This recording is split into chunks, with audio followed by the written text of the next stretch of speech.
Pag-usapan natin dito tungkol sa religion na ito rin isang bagay na laging pinagdebatihan ng mga iba't ibang religion sa mundo, na kung sino ba talaga at ano ba talaga ang religion, ang mga religion sa mundo na pinagawa ng tao. Pero sa aking alam, ayon sa Bible, ang tunay na religion ay ginawa ng tunay na Diyos, na kung saan tayo kabilang sa religion na tinatawag na Kristyanismo, Christian religion. Kung bakit tayo naging Christian religion? Dahil kay Kristo Jesus na ating pininiwalaan ng sinampalatayanan. Ngayon, kung ating pag-aralan ang tungkol sa religion, bakit tayo naging tunay na religion? Samantalang ang Diyos ay hindi naman daw sa Christian napunta, kundi sa mga Israelita. Kasi ang kwento tungkol sa Diyos na Panginoon ay galing sa Israel, na tinatawag naman dito ang kanilang religion noon sa panahon ng Israel ay Hudyo o Diyos, Jew. Ngayon, ang sabi ng mga ibang religion kagaya na Islam, ang unang tao daw noon ay hindi naman Kristiyano kagaya Abraham. Hindi rin siya isang Hudyo o Jew, kasi nanggaling daw ang salitang Hudyo o Jew ay kay Judah, na anak ni Jacob. Isa sa mga anak ni Jacob, si Judah, Judaism. Pero ang paniwala ko dito, ang mahalaga kung nasaan ang Diyos nakipagtipan. Kaya nga, mayroong tinatawag na unang tipan at ikalawang tipan. Yun ang religion na tinutukoy, kasi nga sa simula pa lang, ang unang tipan ay binigay kay Moises. Yun ang 10 utos, ito na 10 commandments, at doon napabilang ang mga kalahi ni Abraham na tinatawag na Jew o Hudyo. Pero tayo, bakit tayo naging Kristiyano? Saan ka lang ang Diyos ay isa mo din? Ang pagkaalam ng marami na tayo hindi kabilang sa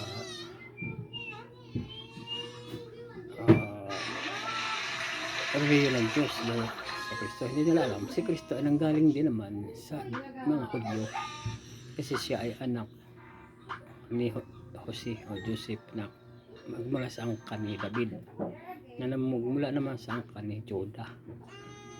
Si Judah naman ay nanggaling sa angkan ni Abraham, kay Jacob at Isaac.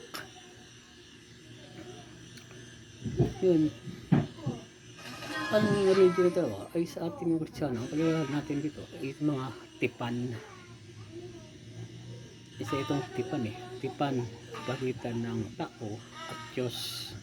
Pag mayroong tipan, nakatitiyak tayo na tayo ay nasa isang tunay na Diyos, kabilang tayo dyan sa Kanya. Yun, si Kristo ay isa rin namang tipan, bagong tipan. Kasi Kristo ay isang kautusan din naman ng Diyos na dapat nating sundin. Ngayon, ang unang tipan ay ang 10 utos na ipinagawa ng Diyos kay Moises. Iyon ang pagbabawal, mga batas sa 10 utos. Ngayon, pag sinusunod ito ng mga tao noon sa panahon ng mga Hudyo sa Israel, sila ay mayroong tinatawag na Diyos, na tunay na Diyos. Dahil ang Diyos ang nagbigay ng kautusan kay Moises, at iyon ang pinaniwala nila. Ngayon, dahil ang Israel ay nagkasala laban sa Diyos,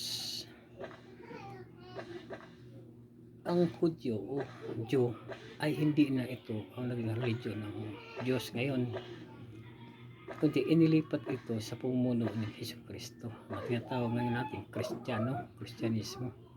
na kung saan tayo kabilang ang mga Kristiyano. Kaya, ang paraan naman sa pag-ugnay sa Kristyanismo ay sa pamagitan ng pagbabautismo.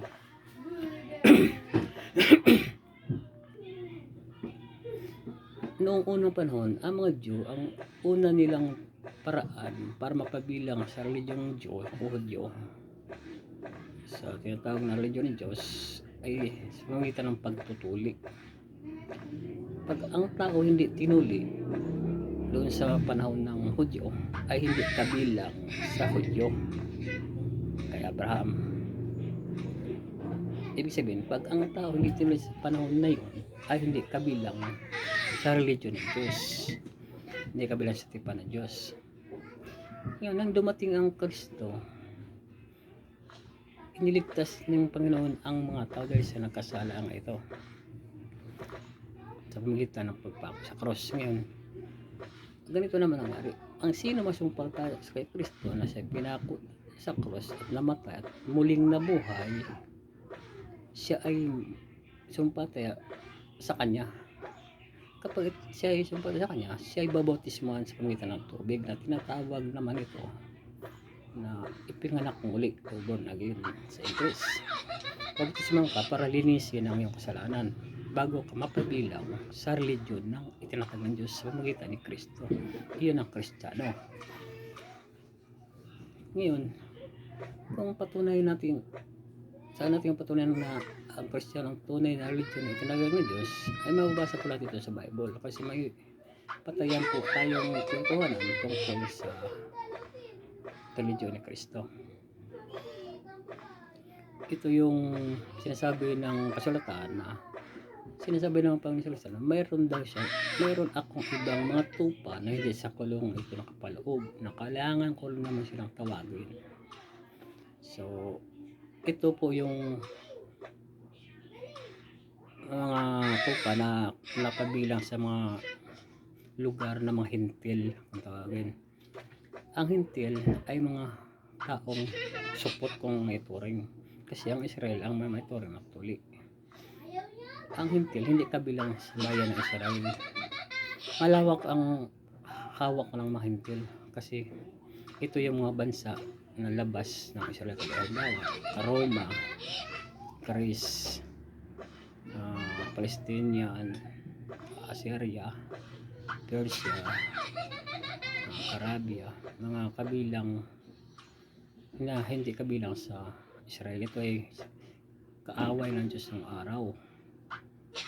Pero dahil kay Kristo, ang mga ito ay nagiging kabilang sa bayan ng Diyos kung tawagin. Kaya ngayon, ang mga hintil, kagaya natin mga Pilipino, ay isa rin mga hintil naman ng araw. Pero nang dahil kay Kristo, tayo nabautismuhan sa pamamagitan ng tubig, tayo ipinanganak muli sa tubig. Yan tayo napabilang sa religion ng Diyos na itinatag ni Kristo.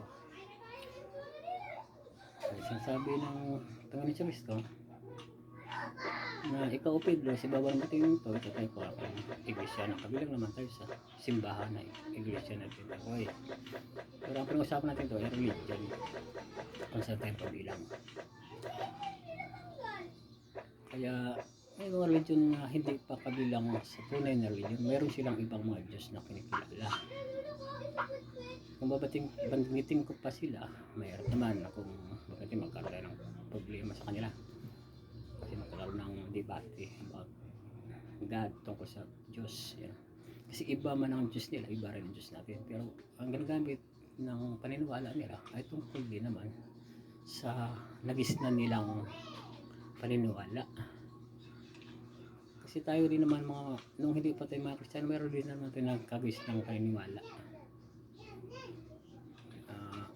Noong hindi pa dumating dito ang mga Kristiyano sa Pilipinas, isa rin tayo ng mga kung tawagan